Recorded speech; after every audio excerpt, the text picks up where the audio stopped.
Concept 10.2. The light reactions convert the solar energy to the chemical energy of ATP and NADPH. This is the table of contents for this video. Number 1, the nature of sunlight. Number 2, photosynthetic pigments, the light receptors. Number 3, excitation of chlorophyll by light. Number 4, a photosystem, a reaction center complex associated with light harvesting complexes. Number 5, linear electron flow. Number 6, cyclic electron flow. Number 7, a comparison of chemiosmosis in chloroplasts and mitochondria. Thank you, Yumi. That was a really good explanation. Now, let's learn about how photosynthesis works. I have a question for you.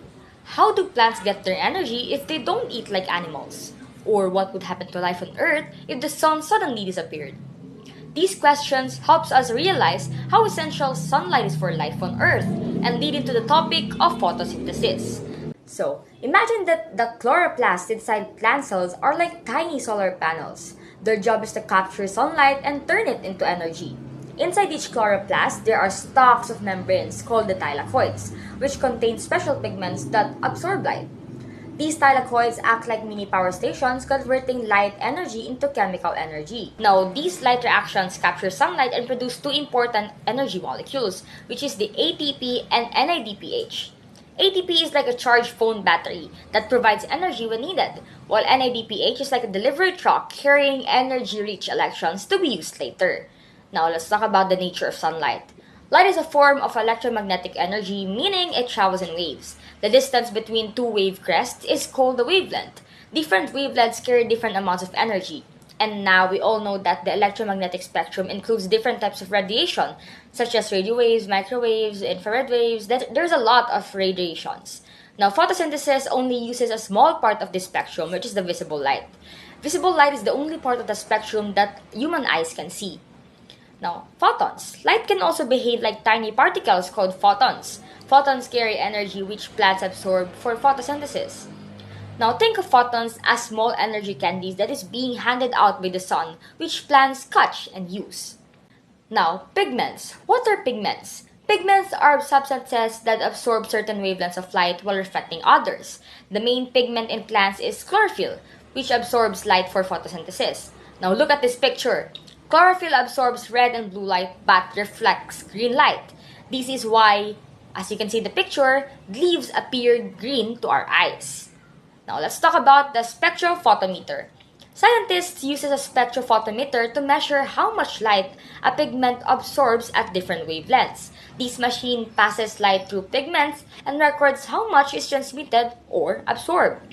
Absorption spectrum versus action spectrum. Absorption spectrum is a graph showing how much light is absorbed by a pigment at different wavelengths. Action spectrum, on the other hand, is a graph showing which wavelengths are most effective for photosynthesis. Chlorophyll A absorbs violet, blue, and red light best, making them the most useful for photosynthesis. Now, let's talk about the Engelmann's experiment. Theodore W. Engelmann conducted a basic or a classic experiment. He placed a filamentous alga under different wavelengths of light. The alga released oxygen in areas where photosynthesis was happening best. To track oxygen production, he used aerobic bacteria that moved through oxygen-rich areas. The results? The most oxygen was produced under violet, blue, and red light the best, confirming the absorption spectrum of chlorophyll A. The best wavelengths for photosynthesis are violet, blue, and red light. Types of photosynthetic pigments. Chlorophyll A, or the primary pigment, is the main pigment responsible for capturing sunlight. This absorbs violet, blue, and red light the best. Next is accessory pigments. Chlorophyll B and carotenoids.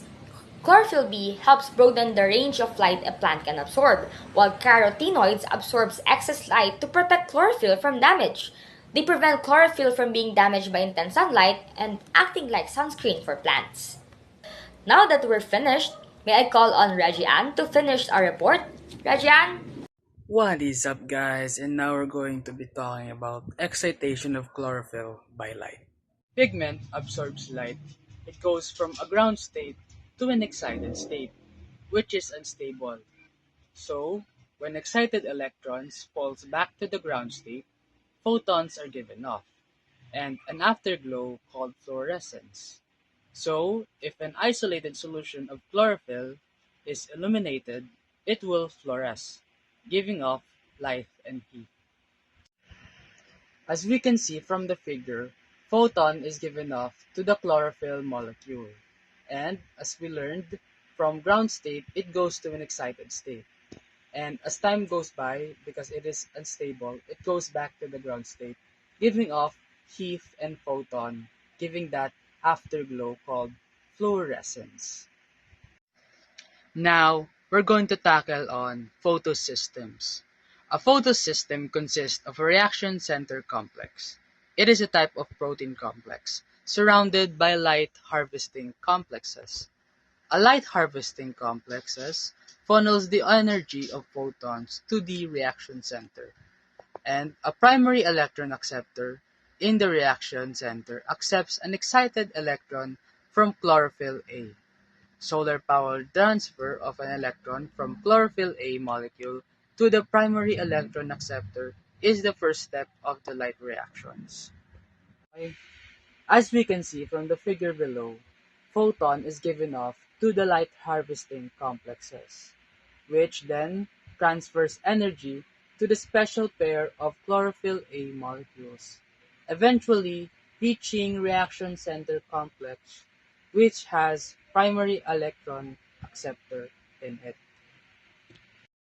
Now that we know how that works, there are two types of photosystem in the thylakoid membrane. The first one that functions first is the photosystem 2, and this is best at absorbing a wavelength of 680 nanometer. The reason why it is called or numbered 2 because it was discovered second. And the reaction center chlorophyll A of PS2 is called P680. And for the fifth, so for the next photosystem, which is photosystem 1 or PS1, this photosystem is best at absorbing a wavelength of 700 nanometer. And the reason why it is numbered 1 because it was discovered first. The reaction center chlorophyll A of PS1 is called P700. Now, for a deeper understanding, let's move on to Jillian. Thank you. Good day to everyone. My name is Jillian Claire Piabanto, and today we will talk about the two possible routes for an electron flow during the light reaction, which is the cyclic and the linear electron flow.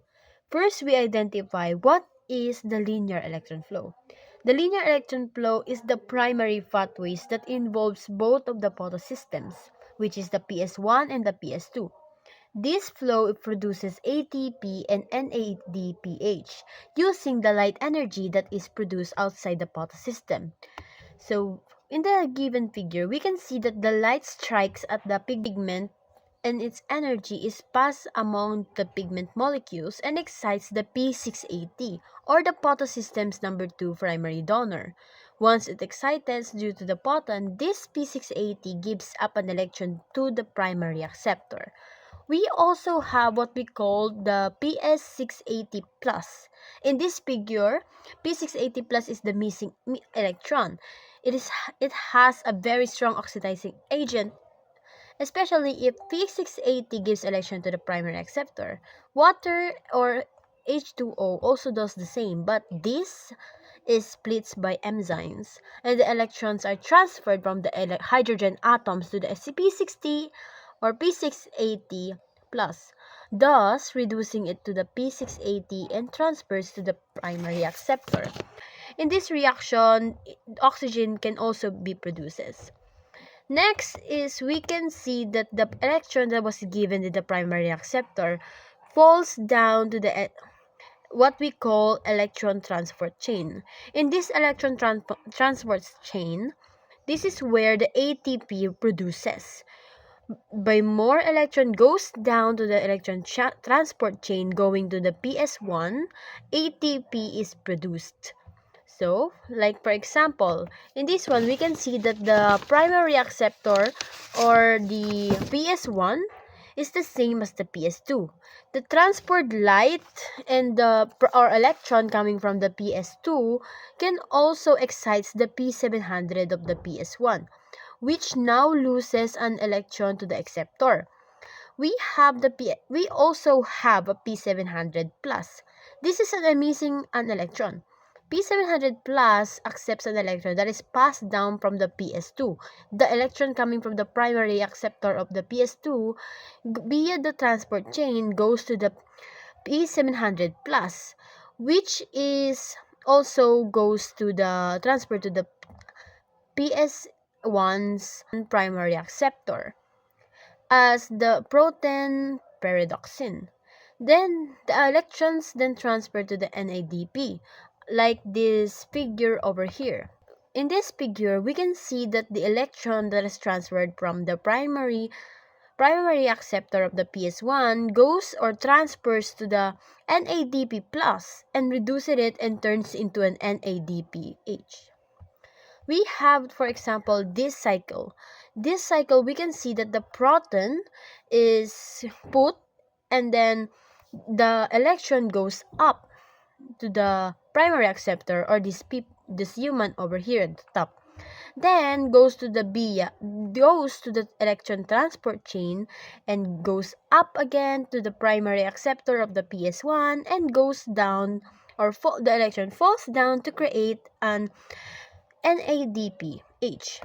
Next, we proceed to the second possible routes. This is a cyclic electron flow. By the word itself, it's cyclic, meaning to say that the proton moves in a cycle only. This flow only uses one photosystem, which is the PS1, and this only produces ATP unlike the linear that can produce ATP and NADPH. This flow regenerates a surplus ATP, the higher the demand in Calvin cycle. The cyclic electron flow is thought to have evolved before the linear electron flow. And in this flow, it may protect the cells from taking the light-induced damage. Let's proceed to Miss Heidi. Thank you so much. So after they discuss their topics, so let's go now proceed to a comparison of chemosmosis in chloroplasts and mitochondria. Chloroplasts and mitochondria generate ATP by chemosmosis, but it uses different source of energy. Mitochondria, the source of energy is transfer chemical energy from food to ATP, while in chloroplasts, transform light energy into the chemical energy of ATP. Spatial organization of chemosmosis differs between chloroplasts and mitochondria, but it also shows similarities. In mitochondria, protons are pumped into the intermembrane space and drive ATP synthesis as they diffuse back into the mitochondrial matrix. In chloroplasts, protons are pumped into the thylakoid space and drive ATP synthesis as they diffuse back into the stroma. This diagram showcases the structure of both mitochondrion and chloroplast and the process of ATP in both of them. Mitochondrion structure is a double membrane bound organelle found in the most eukaryotic cell. The space between the inner and the outer is called intermembrane space, and inner membrane contains the electron transport chain and ATP synthase. The fluid-filled space inside the inner membrane is called matrix. So this electron transport chain is a series of protein complexes that pump protons from the matrix to the intermembrane space. The inner membrane is folded into cristae, increasing its surface area for ATP synthase. And enzymes that using the proton gradient to synthesize ATP from ADP plus P. Chloroplast is also double membrane bound organelle found in plant cells. Space inside the thylakoid membrane is called thylakoid space, while thylakoid membrane contains chlorophyll and other pigments that absorb the light energy. And the fluid-filled space outside the thylakoid membrane is called stroma. So during this photosynthesis, the light energy is captured and used to convert carbon dioxide and water into glucose and oxygen. In both mitochondria and chloroplasts, ATP is produced by chemosis, the process of fusing a proton gradient to drive ATP synthesis.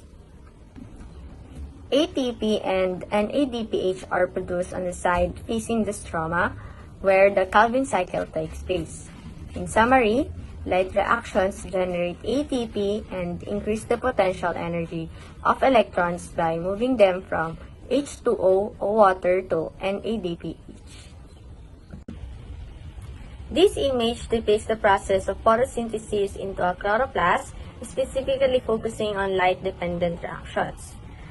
The light-independent reactions occur in the stroma of chloroplast. First, the light energy splits water molecules into oxygen, hydrogen ions, and electrons. The electrons move through an electron transport chain, and the hydrogen ions are pumped into a thylakoid space. And then, transfers electron from photosystem 2 to photosystem 1, releasing the energy. The cytochrome complex plastoquinine, plastocyanine, and ferredoxin, energy released by electron transport chain, is used to pump more hydrogen ions to the thylakoid space. As you can see here, the electron eventually reached the photosystem 1. And then, the electron gain energy from light and are passed to NADP plus reductase, reduces NADP plus to NADPH using electrons from photosystem 1 to hydrogen ion from the stroma. The NADPH is used in Calvin cycle to produce sugars, and it creates ATP from ADP and inorganic phosphate or PI using the proton gradient across the thylakoid membrane. The concentration of gradient of hydrogen ions higher in the thylakoid space drives to hydrogen ions through ATP synthase. This energy flow powers the production of ATP, which is used to Calvin cycle. Uses NADPH and APT generated in the light-dependent reaction to convert carbon dioxide into sugar or glucose. And that's the end of my discussion. Thank you for listening, and we hope that you can learn something from our topic we discussed. Thank you. Concept 10.2, the light reactions convert solar energy to the chemical energy of ATP and NADPH. The subtopics of this topic are the nature of sunlight, photosynthetic pigments, the light receptors, excitation of chlorophyll by light, a photosystem, a reaction center complex associated with light harvesting complexes, linear electron flow, cyclic electron flow, and of course, a comparison of chemiosmosis in chloroplast and mitochondria.